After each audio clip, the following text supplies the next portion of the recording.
này tần trong đặng cho đặng này tròn này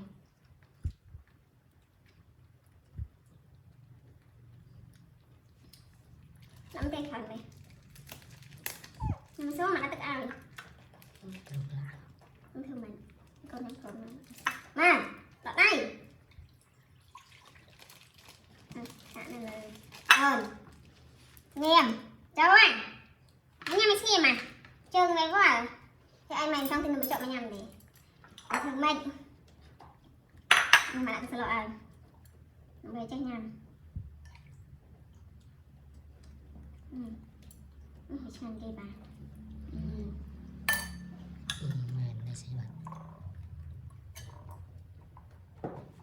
nó lơ hay nào cháu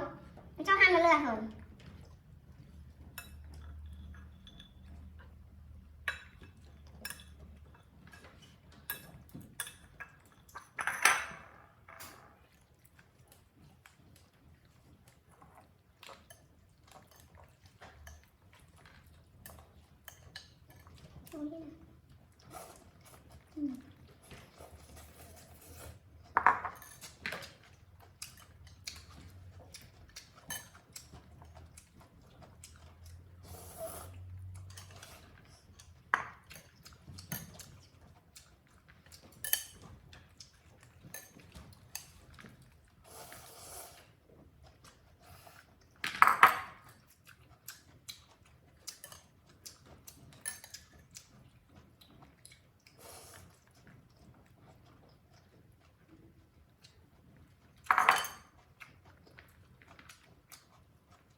quay xuống còn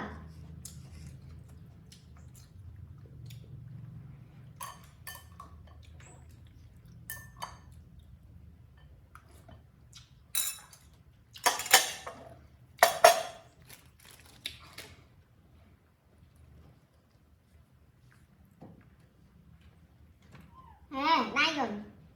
năm xưa thì chầu cho cô em mạnh cho cả đà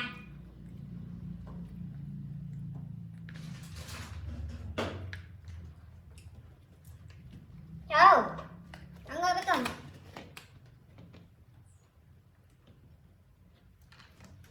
thì bây giờ là phật thực hiện trần như thế này là hay ê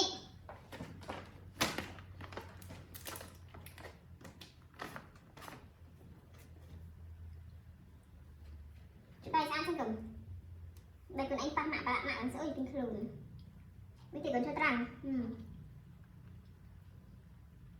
cho trăng ấy ai chụp một plate đây cho xem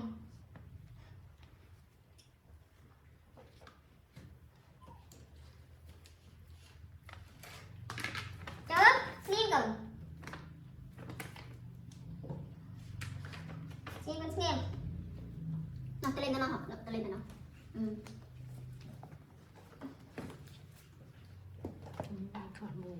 trắng mày cái tay mình trong rồi